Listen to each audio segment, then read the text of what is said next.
Это первый и очень неудачный опыт реализации совместно с иностранными компаниями проекта. У нас это первый проект среди резидентов ТАСЭР Кангаласа, который был официально запущен, и мы уже видим на подходе, собственно, продукцию, жизненно необходимую для Якутска. Мы понимаем, что местная продукция она будет востребована, она точно будет давить на рынок, что должно привести к снижению цен для населения. Мы очень надеемся, что томаты будут ароматными, вкусными. В целом я бы хотел сказать, что это результат эффективной сплаченной работы правительства республики, да, и, прежде всего инициативы Егора Афанасьевича Борисова по созданию территории опережающей социально-экономического развития.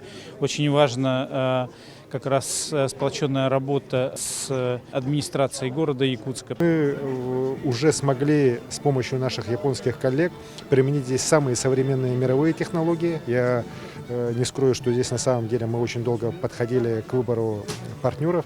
Были просмотрены десятки вариантов использования европейских технологий, китайских технологий, российских технологий. Но в итоге вот мы с учетом интереса большого со стороны японских компаний и опыта, который у японцев есть по работе в тепличных комплексах с низкой температурой, конечно, не такой, как у нас, но при минус 30 у них это все работает.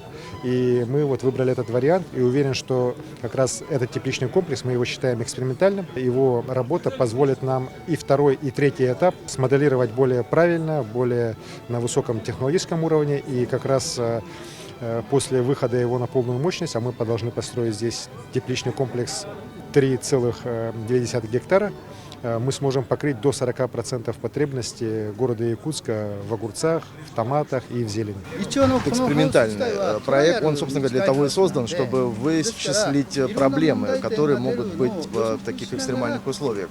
И сейчас мы вот эти проблемные моменты вычисляем, чтобы потом в будущем, уже на втором и дальнейших третьих этапах, их применить, усовершенствовать. На крыше используется трехслойная пленка, которая выдерживает от минус 100 до плюс 100 температуры, достаточно прочных. Поэтому даже в таких экстремальных условиях минусовых эта пленка, она выдерживает такие экстремальные условия.